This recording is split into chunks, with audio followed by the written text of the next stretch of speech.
Bienvenue si vous nous rejoignez. Tout à l'heure, on s'invitera dans les coulisses de concours de cuisine un peu particuliers. Mais avant, ce sont des hommes et des femmes à la recherche de leurs racines que nous allons suivre. Ils vivent très loin de chez nous, au Canada ou en Amérique latine, parce qu'un jour, leurs ancêtres français ont décidé de traverser l'Atlantique. Des ancêtres savoyards, poitevins ou béarnais, dont ils veulent retrouver les origines. Des pèlerinages, vous allez le voir, très émouvants et qui vont parfois changer leur vie. Mes ancêtres du bout du monde, c'est un grand reportage signé Liane Sylvestre et Cédric Corr. À tous les Savoyards, les Aveyronnais, les Basques, les Béarnais, nous offrons 33 hectares de bonne terre, 12 têtes de bétail, 600 kilos de farine et de semences à ceux qui rejoindront les Amériques. Le père de mon père. Cap sur l'Amérique. Une traversée de 3 mois. Ils ont fui la France. Mes racines sont ici. Ma terre est ici. Mon arrière-grand-père. Certaines histoires commencent dans les livres. D'autres s'écrivent au sein de sa propre famille. Des histoires d'hommes et de femmes qui parfois prennent racine à des milliers de kilomètres. Pour en retrouver la trace, il faut remonter le temps. Entre 1810 et 1939, plus d'1 million de Français ont émigré vers les Amériques, en quête d'un avenir meilleur. Aujourd'hui, 200 ans après leurs aïeux, des descendants de ces diasporas françaises s'apprêtent à faire le même voyage, dans le sens inverse. Marcel fait partie de la diaspora française établie en Uruguay. Dans quelques semaines, il réalisera avec son fils un pèlerinage sur la terre de son ancêtre, dans le Béarn. Bon, on se salue, hein. Tu vas bien? Ça va? Et avec ce qu'il va découvrir en France, sa vie ne sera plus jamais la même. J'ai voyagé plus de 10 000 km. J'ai pris 2 avions et un autobus pour venir acheter mon béret à l'As. À 60 ans, Martha l'Argentine rêve de découvrir comment vivaient ses ancêtres savoyards. Oui, voilà. C'est bien. Chaud, chaud, chaud. C'est peut-être un peu fort. Oui, oui. Et une rencontre inattendue l'emmènera jusqu'au berceau de sa famille. Je ne pensais pas que j'allais arriver jusqu'ici, jusqu'au cœur de la montagne où ils ont vécu. C'est très émouvant. Enfin, Gilles, un Français passionné de généalogie, est parti à la recherche de son ancêtre, un certain Pierre Thibaudeau, originaire du Poitou, mais ayant émigré au Canada. Je suis à la recherche d'indices, oui, c'est vrai, d'une date, d'un nom, d'un lieu. Ces découvertes, Gilles veut en faire profiter toute sa famille lors d'une cousinade hors norme de tous les Thibaudeaux du monde qui se tiendra dans la région du Nouveau-Brunswick. On recule, tellement ils sont nombreux. Les Thibaudeaux! Vive les Thibaudeaux!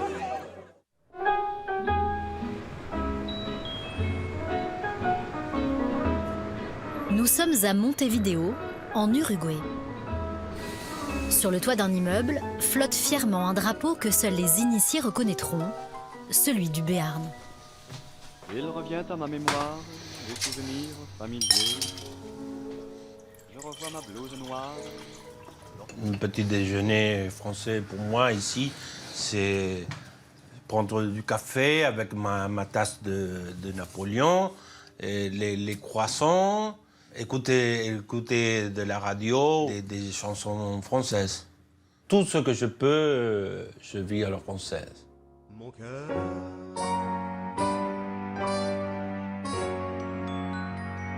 Mon triaïeul était français, alors moi, on se sent français aussi. Tout a commencé le jour où Marcel Lousteau s'est intéressé à ses origines. Je garde des archives de mon père, de mon grand-père. vers l'an 2000 à peu près, m'a piqué de savoir d'où venait et quelles étaient mes racines. Et un jour, il est venu ma sœur et avec ce cartable. C'était le cartable de le père de mon grand-père. En explorant ce vieux cartable, Marcel découvre son arrière-grand-père, Jean-Pierre Casamayou. Celui-ci quitte son village du Béarn en 1840, où la vie est rude. L'Amérique du Sud est alors promesse d'avenir pour les Français.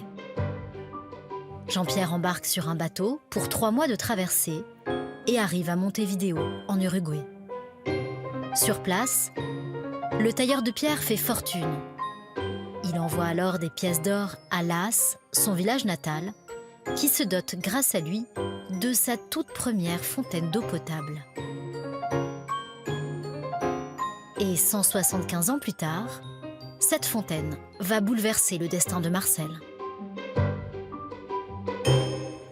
C'est mon grand désir, aller voir ça, par exemple, qui dit, tu vois, Jean-Pierre Casamayou, de La Roque, de Las, résident à Montevideo, Uruguay, 1874. Aller voir ça, c'est le rêve de toute ma vie. Et ce rêve, Marcel va le réaliser dans quelques jours.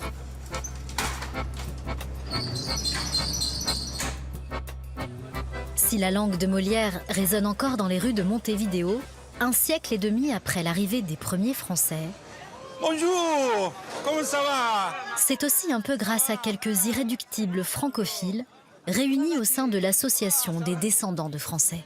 J'ai une bonne nouvelle pour donner. Je vais partir vers la France. Ah oui? Oui, je vais aller à la terre de nos ancêtres.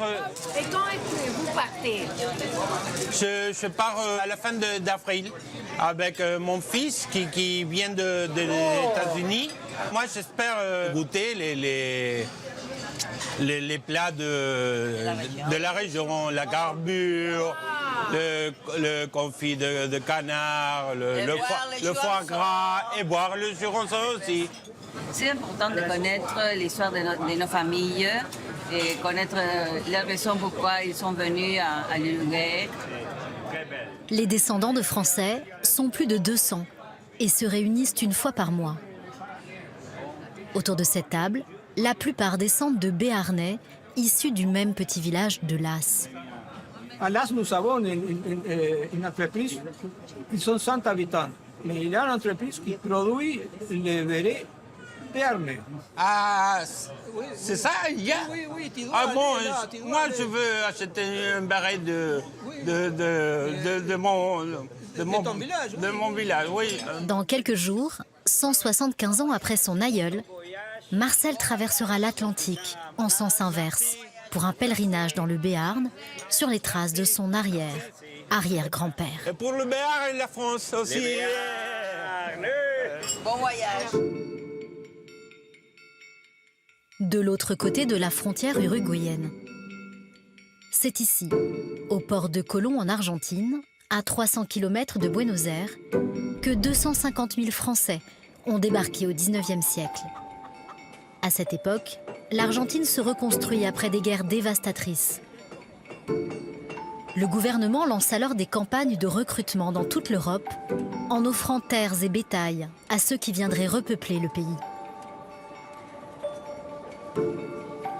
Plus de 4000 Savoyards répondent à l'appel.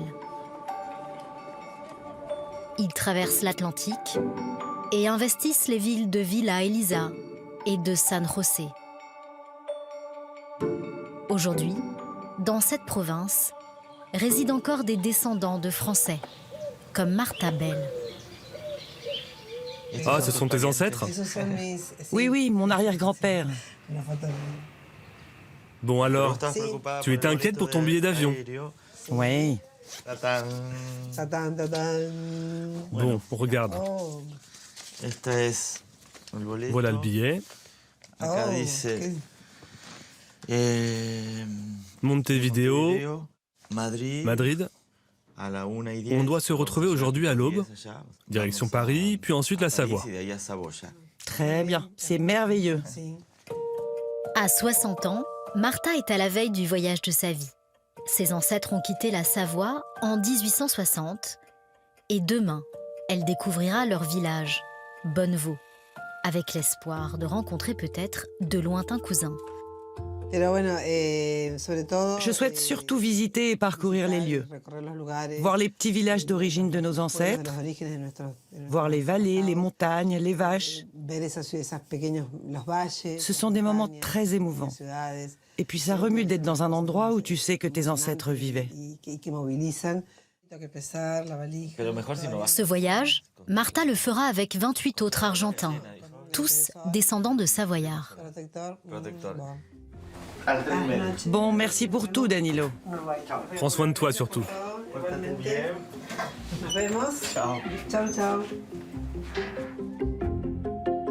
En 1860, à seulement 21 ans, Jean-Pierre Bel, l'ancêtre de Marta, fuit la rudesse des montagnes savoyardes. Cap sur l'Argentine, cet immense pays où tout semble possible. Jean-Pierre devient agriculteur. Le reste de la famille Bel reste en Savoie. Et c'est cette branche que Marta souhaite plus que tout retrouver.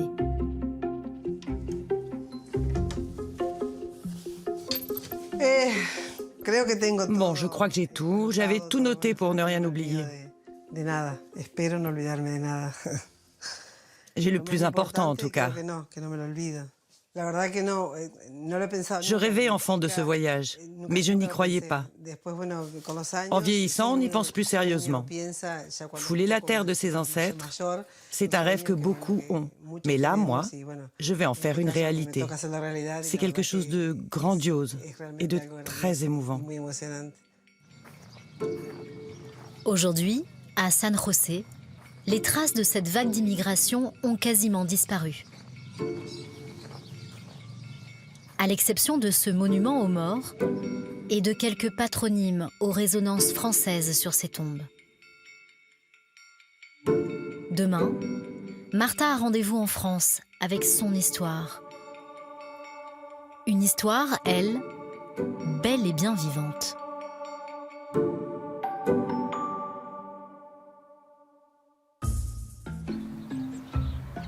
De l'autre côté de l'Atlantique, Gilles Thibaudeau porte un nom de famille très répandu dans le Poitou.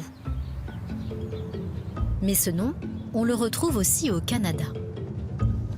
Féru de généalogie, à 65 ans, Gilles enquête, suit la moindre piste à la recherche d'informations concernant sa famille. Savoir d'où on vient et qui on est. C'est ça le plus important. Si on n'a pas ça, si on ne sait pas ce qui s'est passé, une personne qui n'a pas de racines n'a pas d'avenir. Dans 2 jours, Gilles, sa femme et 11 cousins réaliseront un voyage au Canada où doit se tenir une grande réunion de famille. 150 Thibaudeau sont attendus des 4 coins du monde. Avant de les retrouver, Gilles a fait une promesse à ses cousins canadiens. Trouver des informations sur un certain Pierre Thibaudeau, leur ancêtre commun, un Français.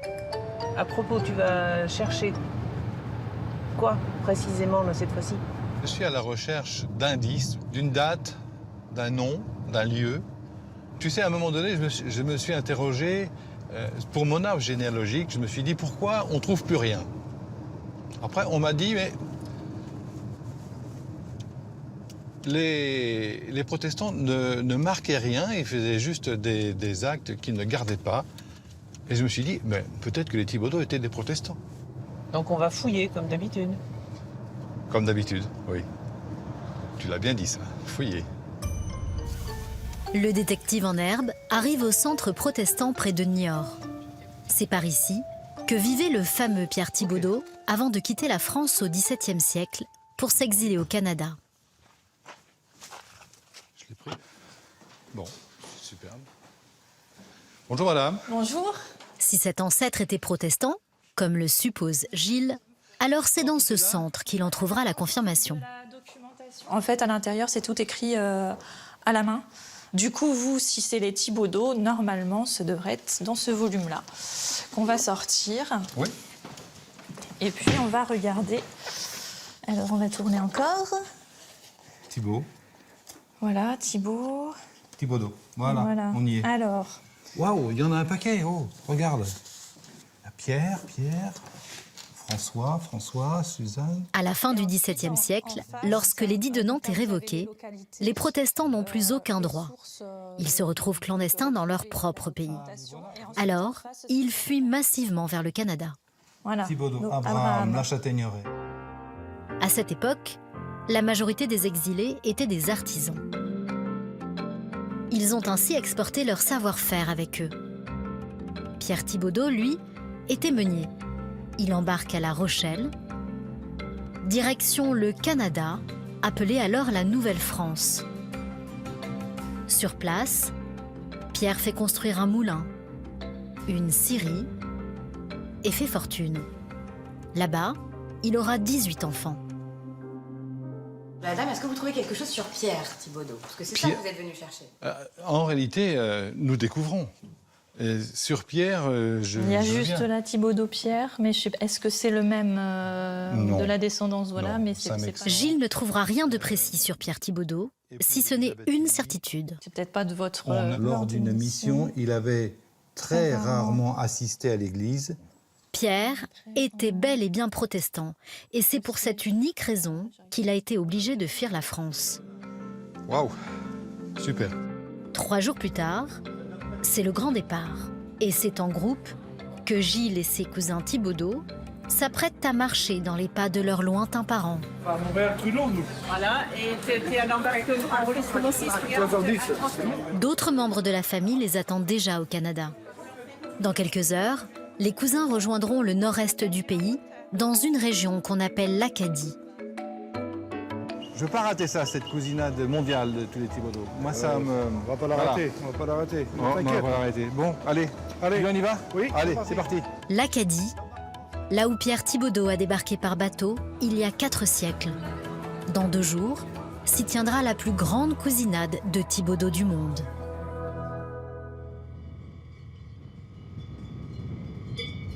En plein cœur des montagnes savoyardes, un autre groupe est à la recherche de cousins lointains. Le tout dans la bonne humeur, sur la route de Saint-Paul en Chablais.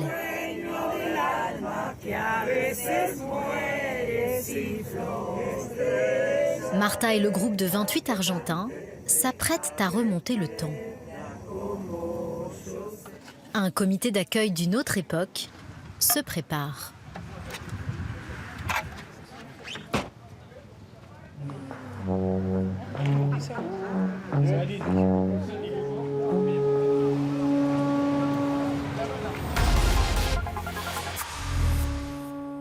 Dans un instant, Martha en Savoie et Marcel dans le Pays Basque vont tous les deux marcher pour la première fois sur les traces de leurs ancêtres français.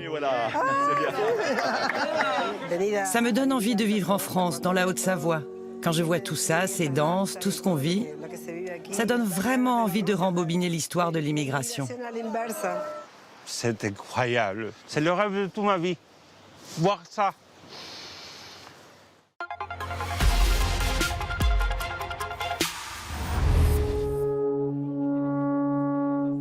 Les Argentins débarquent au son du cor des Alpes, un instrument du XVIe siècle que leurs ancêtres utilisaient pour communiquer dans les montagnes.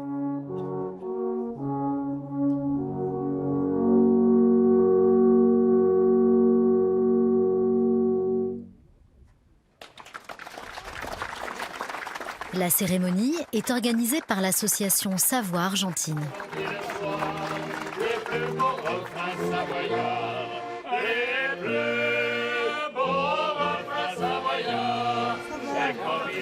Ça va bien? Oui. Oui. Comment ça s'est passé le voyage? Oui, très bien, très joli, très fatigué. C'est très bien d'être venu en Haute-Savoie. Oui. C'est très bien. Je suis très contente. Oui, bien sûr. Hop là. Ah là, ça va marcher là.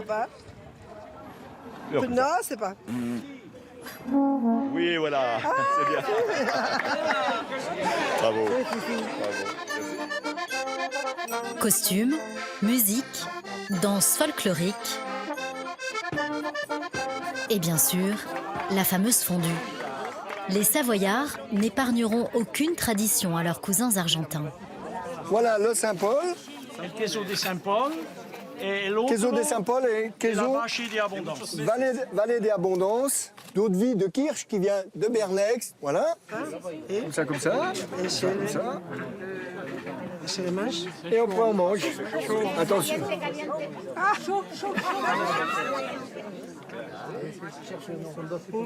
Ah, c'est bon. C'est peut-être pour les Argentins, je pense que c'est plus maintenant, c'est le fromage. C'est peut-être un peu fort. Si, c'est un peu fort. Un peu fort, oui. Avec nous aussi. Mais Oui. c'est très, très, très, bon. Ça me donne envie de vivre en France, dans la Haute-Savoie. Quand je vois tout ça, ces danses, tout ce qu'on vit, ça donne vraiment envie de rembobiner l'histoire de l'immigration. Je fais pas la vaisselle, hein.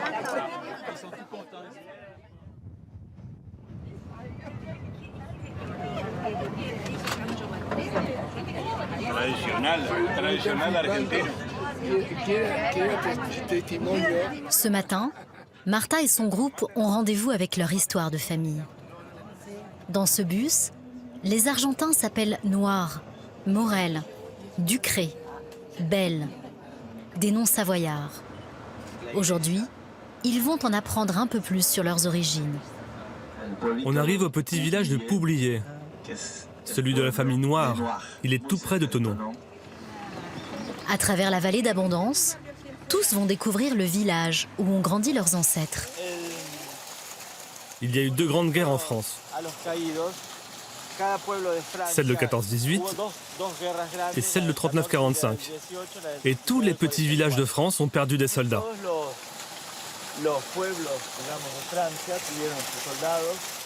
Andrea, c'est ton village, ça. C'est ton village. Si, es Marcelo. Quelle émotion de voir Rémi, Marcel. Ils sont partis à la guerre, ils ont lutté. Oui, je pense que c'est ce qu'auraient vécu tes grands-parents s'ils étaient restés ici. José Noir, mon arrière-grand-père, a quitté Poublier pour l'Amérique. C'est très important de connaître l'histoire de tes ancêtres pour comprendre ta famille et ce que tu vis aujourd'hui. En plus, un des Noirs inscrits sur le monument s'appelle Marcel Noir, comme mon frère. Et ça m'a beaucoup émue. La visite se poursuit. Direction Bonnevaux. Maintenant, nous allons arriver dans le village de Martha, la famille Belle. Regardez cette montagne, elle est emblématique d'ici. C'est la Dent d'Oche. La première chose que les habitants voient le matin en se levant, c'est cette montagne.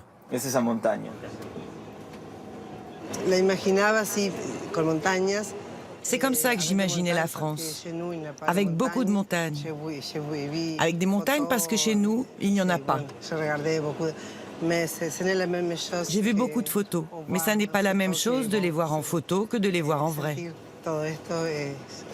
C'est complètement différent. Mon arrière-grand-père, il a parti de Bonnevaux avec son six filles. Et bon, ils ont tout laissé pour partir en Amérique à la recherche d'une vie meilleure pour lui et ses enfants.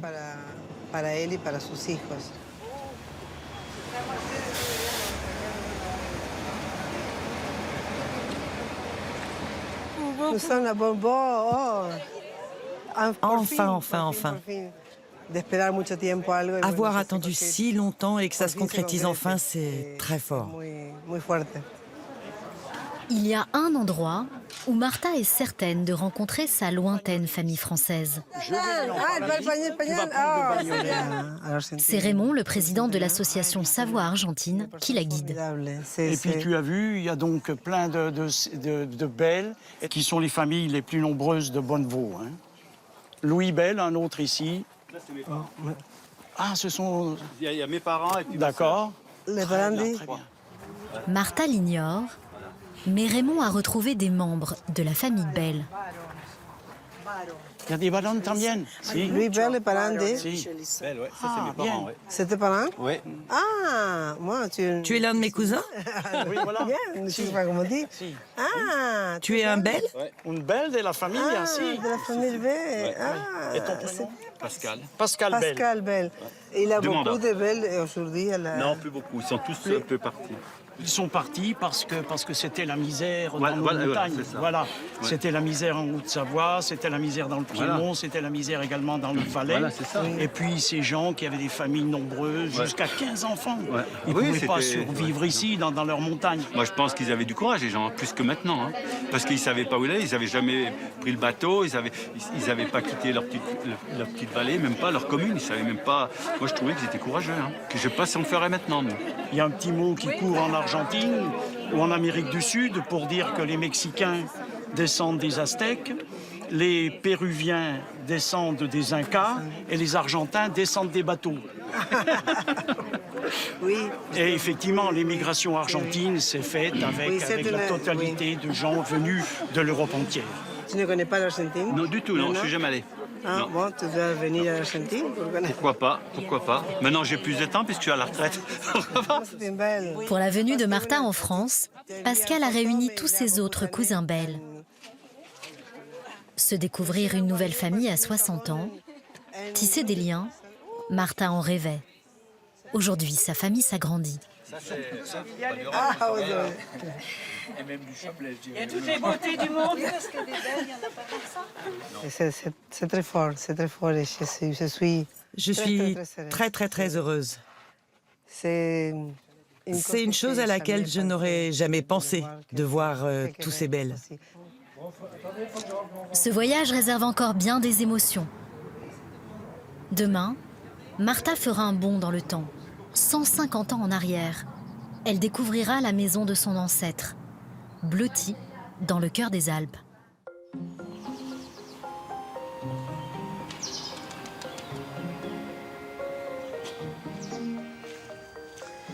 Tranquille. Qu'est-ce que c'est calme ici. Quelle paix. Et ce paysage.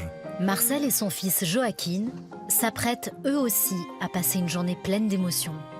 Ils sont arrivés dans le Béarn la veille, en pleine nuit, après un long voyage depuis l'Uruguay.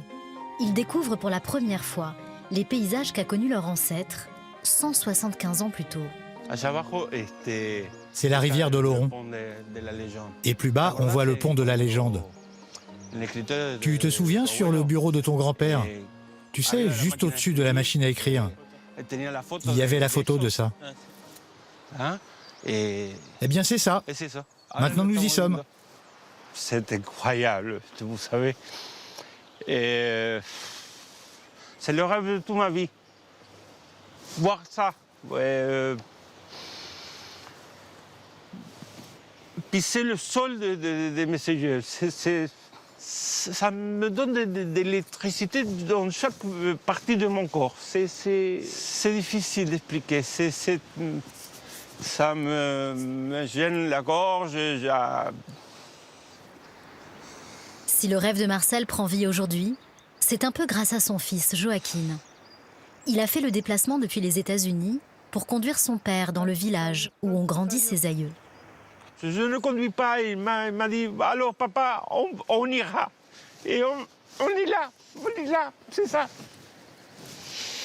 Et moi je suis très content d'être avec lui aussi.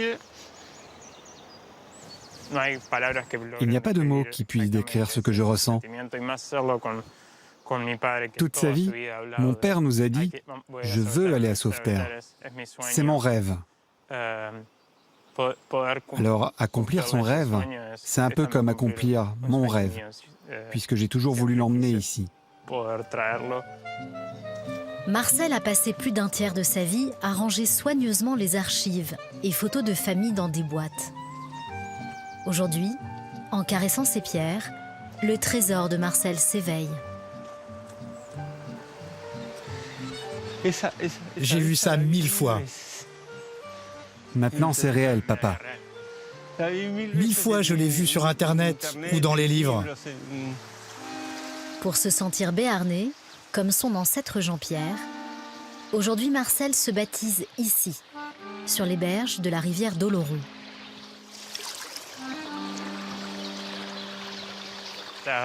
Et le voilà baptisé à Sauveterre, sur la terre de ses origines. C'est très spécial, et la beauté naturelle de ce lieu est vraiment incroyable. Le pèlerinage de Marcel se poursuit en musique. C'est le groupe plus fameux du Béarn. Il est sans doute l'un des rares Uruguayens à s'essayer au patois béarnais.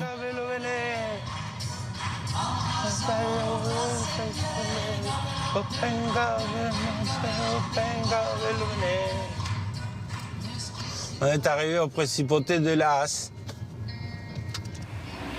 Las, un petit village français avec son clocher, sa mairie et son auberge. Ce n'est peut-être pas le centre du monde, mais pour Marcel, ça en a tout l'air. Ça, c'est la fuente. Esta es la fuente. Ahí está. Ahí está, Juanco.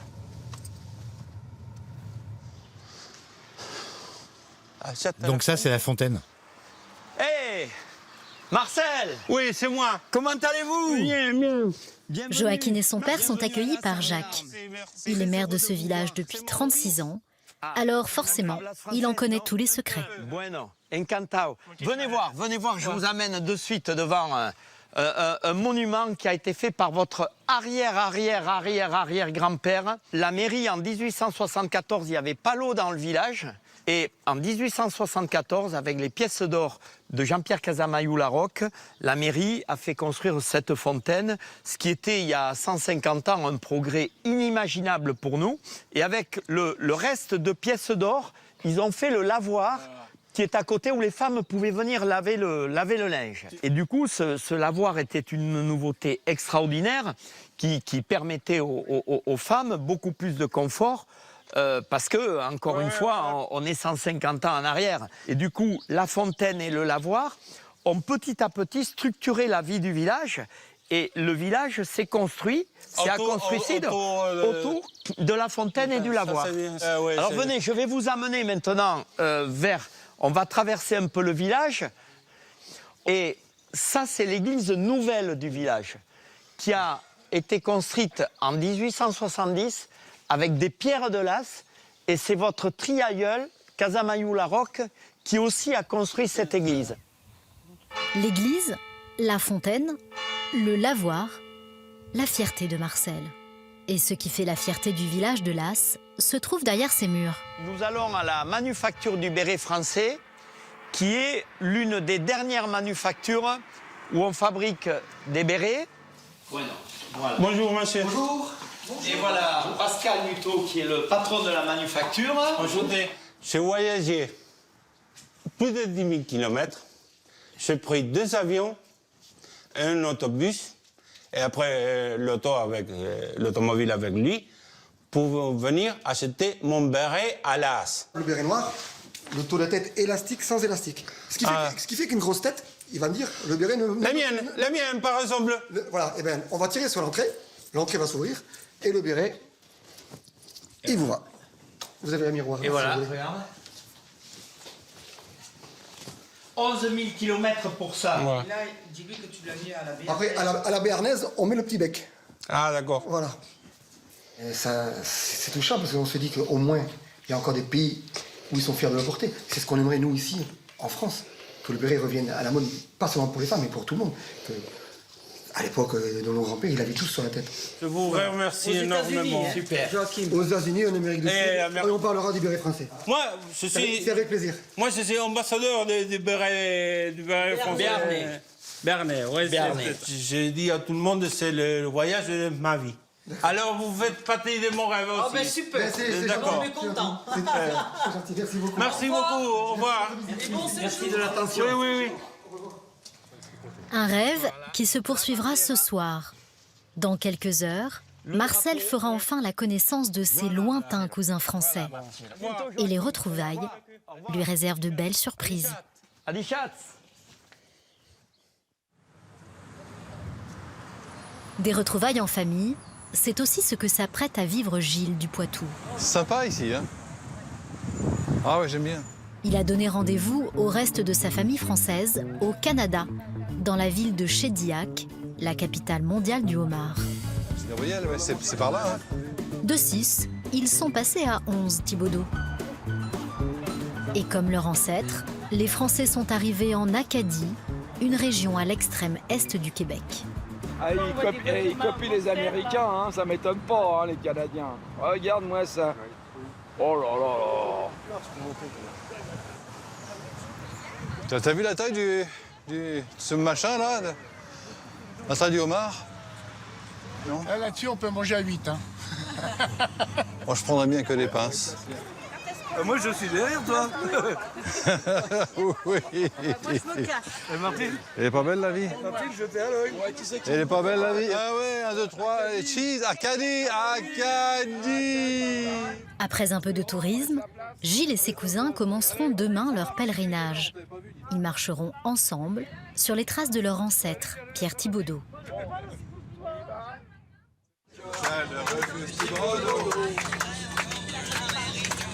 Le lendemain, la joyeuse tribu des Thibaudeau débarque à Port-Royal, une ville fondée au XVIIe siècle par un protestant normand. Sont américaines, la faute à qui donc? La faute à Napoléon.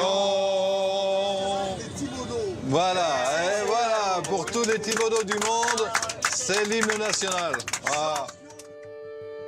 Ici, sur les berges de la rivière Annapolis, se dresse l'unique reconstitution d'habitation des premiers immigrants français. En tout cas, c'est une belle reproduction quand même. Hein. Pour comprendre comment vivait leur ancêtre Pierre, l'immersion au XVIIe siècle commence par un accueil en costume d'époque. Les premières familles françaises sont arrivées à Port-Royal en 1636, mais ne va pas réaliser que pendant les mois d'hiver, qu'il y aura beaucoup de glace, beaucoup de courant, et il sera presque prisonnier sur l'île. À cette époque, les immigrants français se regroupent dans ce type de logement à l'architecture rectangulaire. Elle leur permet de se protéger des animaux sauvages et vents glaciaux. Les gens, ils sont arrivés, ils n'avaient rien. Ils venaient avec leurs baluchons de France et leur famille. Ils n'avaient rien du tout, ils étaient très pauvres. Et j'essaye de m'imaginer comment ils ont pu construire tout ça. Et ça me dépasse un peu. C'est parce que c'est quand même formidable ce qu'ils ont fait. Hein. Il fallait être courageux, les temps étaient très durs, physiquement c'était un climat très austère. Ils arrivaient de France. Comment ils ont fait ces gens-là pour survivre? Je trouve que c'est quand même... là, je crois qu'il faut venir ici pour le ressentir. Après quelques mois passés dans cette colonie, Pierre Thibaudeau choisit d'établir son moulin 250 km plus à l'est. Et 4 siècles plus tard, les Thibaudeau français viennent pour la première fois sur ces traces. Allez, allons-y, on va voir. Ah, enfin arrivé au village des Thibaudeau. Petite émotion quand même. Hein? Ouais. Le moulin, tu penses qu'il était là? Oui, sur cette rivière. C'est ici que Pierre avait installé son moulin. Je l'imagine un peu plus loin, par là-bas. Je suis satisfait d'emmener ma famille ici et de savoir qu'un Thibaudeau est venu ici pour faire sa vie et peupler le Canada et les États-Unis. C'est incroyable pour nous. Allez, tu te rends compte tout ce qui s'est passé? Ouais, c'est un beau truc. Hein, ça. Et au bord de la rivière, cette meule, vieille de plus de 400 ans, le dernier vestige du moulin. Alors voilà donc la meule du moulin de Pierre. Tu peux partir comme ça. Voilà. Wow. Bah, tu vois, mon Pierre, 400 ans après, on pense à toi. On pense à toi. Il l'a touché. Il l'a touché, cette pierre. C'est un peu comme une communion. Puis justement, la plaque ici,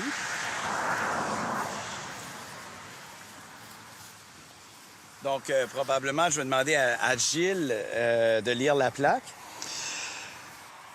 De la province de la Nouvelle-Écosse, Pierre Thibaudeau, 1631-1704, naquit au Poitou, France.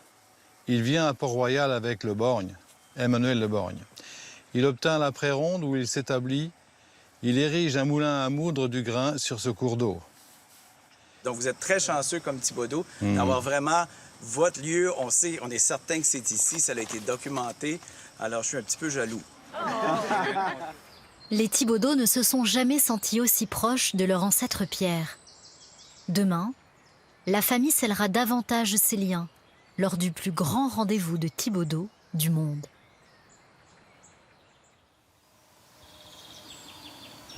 Aujourd'hui, Marcel l'Uruguayen a lui aussi rendez-vous avec son histoire. Une histoire qui a commencé ici, à Las, dans le Béarn. Dans cette maison transmise de génération en génération depuis 150 ans. Bonjour, Jean-Pierre. Bonjour Marcel, ça va? Bonjour, ça va? Et voici Jean-Pierre Casamayou, le cousin éloigné de Marcel, qui y vit encore. En fait, la maison, elle date de 1831. Oui. Et quand Jean-Pierre est parti, en fait, elle était neuve, cette maison. Et alors, ça, c'est la maison typiquement béarnaise. Oui. Là, qui s'arrêtait là. Ah, d'accord. Là, voilà. Il y avait l'entrée au milieu, l'escalier en face. Voilà toute la maison. C'est très belle, hein? C'est très belle. Et voir tout ça, c'est l'histoire, hein? Oui, c'est l'histoire. C'est de l'émotion. S'émouvoir d'une vieille bâtisse où vivaient ses ancêtres. Retrouver les saveurs de ses origines et la chaleur d'une famille. Bienvenue. Ce soir, pour Marcel, Jean-Pierre a convié tous les cousins Casamayou sous le même toit. Vous pouvez me dire qu'est-ce que Non, c'est? il faut manger d'abord. Ah, d'accord. C'est ça, le saucisson, chorizo. Chorizo, vous avez ça aussi chez vous. Et le boudin bernet. C'est pour moi, c'est du luxe. Ça, c'est top, comme on dit maintenant ici. C'est top pour moi. Hein. Ce que j'avais écouté, j'avais vu dans des livres. Maintenant, je le goûte. Ce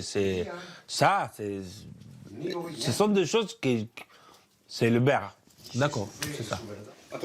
Le Béarn, c'est aussi la garbure, une potée au chou agrémentée de cuisses de canard. Mais c'est un plat qui peut laisser des traces. Je t'ai mis un petit cadeau dans l'assiette. Alors c'est quoi ça? Ah oui. Ah, yeah. Allez, je te protège la chemise. Avec donc... Oui. La porte-serviette des corsaires. Hop. Pas mal, non, là? Et c'est comme ça? C'est comme ça. Allez, le petit bout de jambon. Ouais.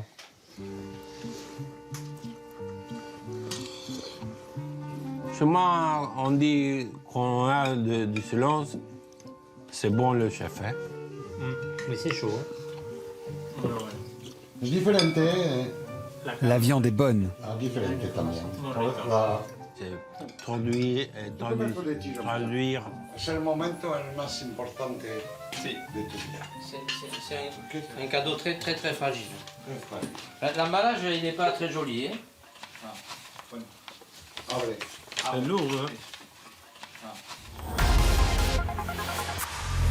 hein?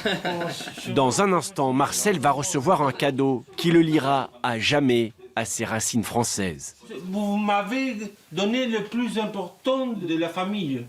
Quant aux Thibaudeau au Canada, ils vont être près de 200 cousins à se réunir sur la trace de leur aîné commun, Pierre. Hop, on recule, tellement ils sont nombreux.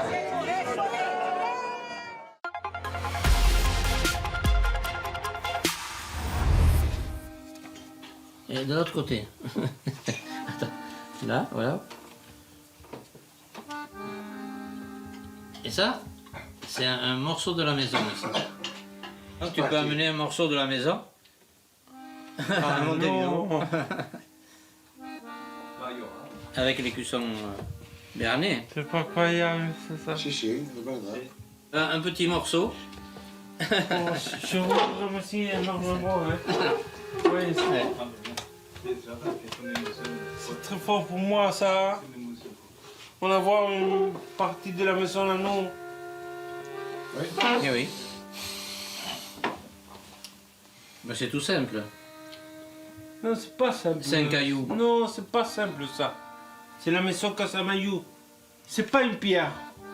C'est une maison, c'est une famille, c'est l'histoire. Et c'est le plus... Vous m'avez donné le plus important de la famille. Que tu peux importer. Je le comprends. Il faut ramasser énormément. Alors, Une pierre, comme la fondation d'une nouvelle famille. Avec ce voyage, un lien indéfectible s'est tissé entre Marcel l'Uruguayen et ses lointains cousins béarnais.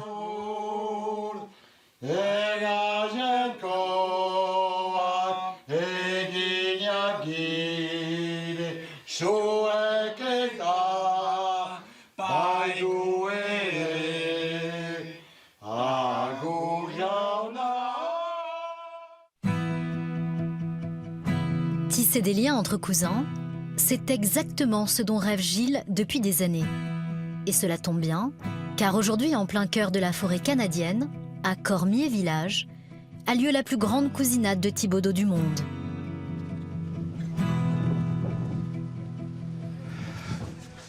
Allons retrouver la famille. Vous qui Gilles Thibodaux? Thibodaux, Gilles et Jacqueline. Oui, oui. Non, on est 6 et 5. On est 11 au total. On est 11 en tout. Oui. Bonjour tout le monde, bienvenue à la grande rencontre internationale des Thibodaux. Thibodaux! Ils sont près de 200 cousins venus du monde entier. 72 heures de route à 120 km. De toutes les nationalités. Hey! Je suis content de te voir. Good to meet you. How are you? Minnesota. Great. Minnesota. Minnesota. Ton prénom c'est Shunem, Nem, Younem. Bob. Robert. Robert Thibodaux du Minnesota. Great. Yes. Gilles Thibodaux de la Roche-Rigaud en France. We need to talk.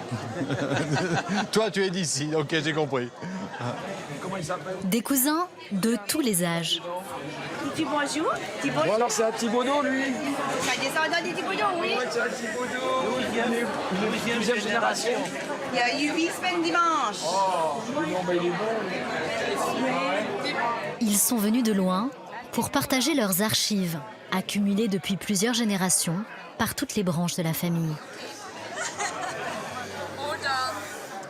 On parle pas, tu parles pas français, on ne parle pas anglais. Mais c'est pas grave. C'est pas grave. Pierre Thibodaux, les enfants de Pierre. Yes. La barrière de la langue n'y fera rien. Quand il s'agit de transmettre ses connaissances sur Pierre Thibodaux, Gilles est intarissable. 78. Ils ne parlent pas du tout la même langue. Mais on va se comprendre quand même. Oui, oui. Ne t'inquiète pas. Par les dessins, par les écritures, on va se comprendre. You speak the job. I speak. Parle-moi de ton métier.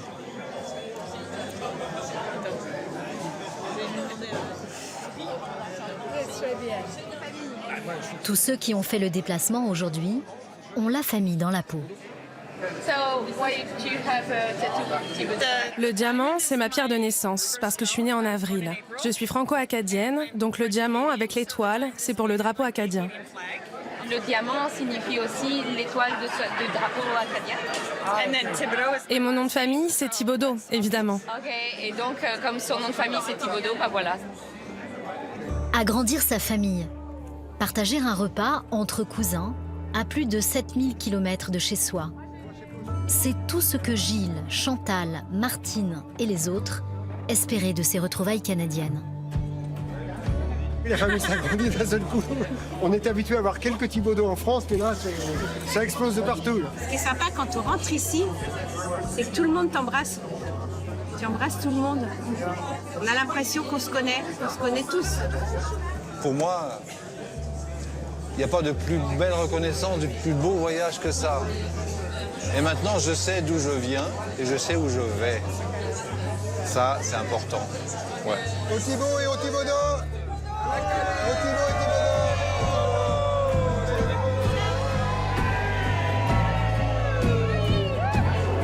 Hop, on recule, tellement ils sont nombreux. Demain, Gilles et ses cousins rentreront en France. Malgré la distance qui les sépare, les cousins éloignés n'ont jamais été aussi proches.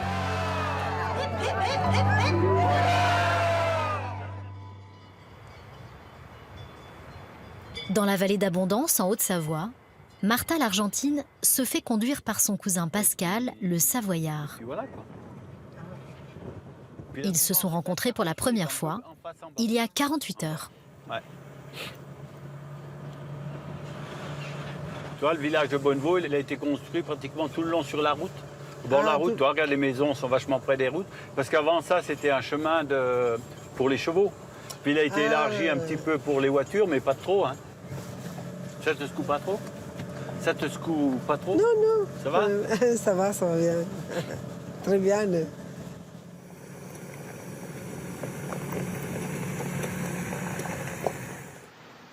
Tes ancêtres sont venus ici, ça c'est certain. Mais dans des conditions sûrement plus difficiles que nous. Oui, hein, parce qu'ils montent à pied et puis les conditions de vie dans l'alpage étaient plus spartiales que maintenant. Hein. Plus difficile, oui. Ah, oui.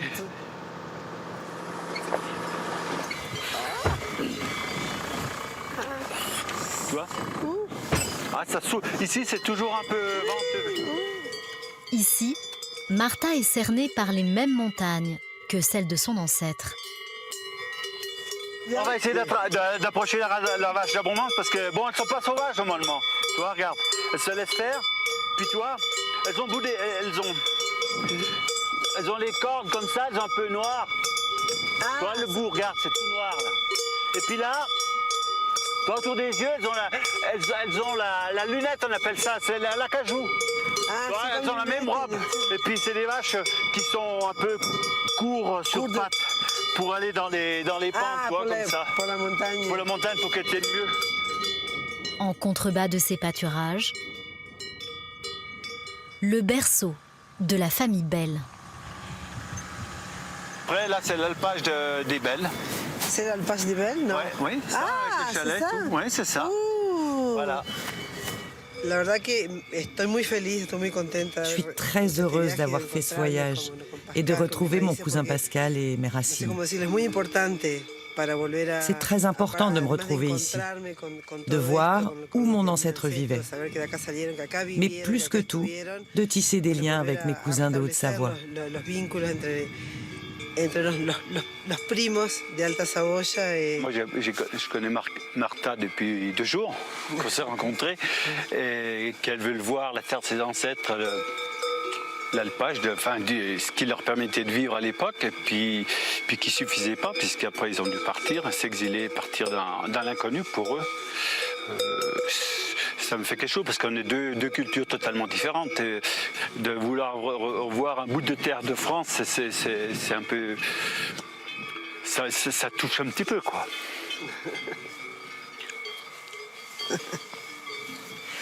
Voilà, je peux dire.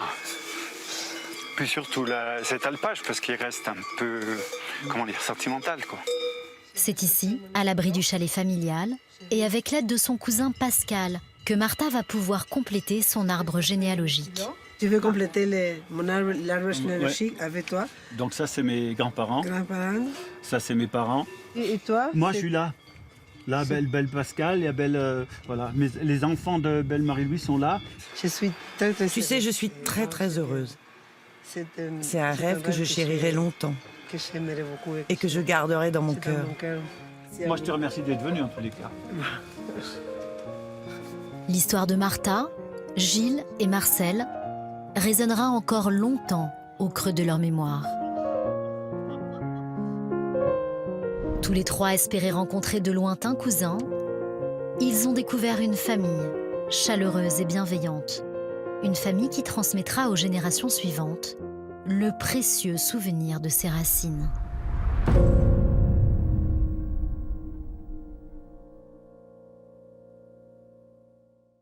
Et restez avec nous dans un instant. Des concours de cuisine qui ne sont plus réservés, vous le verrez, aux chefs étoilés. Aujourd'hui, c'est la restauration scolaire et les lycées hôteliers qui visent l'excellence. A tout de suite.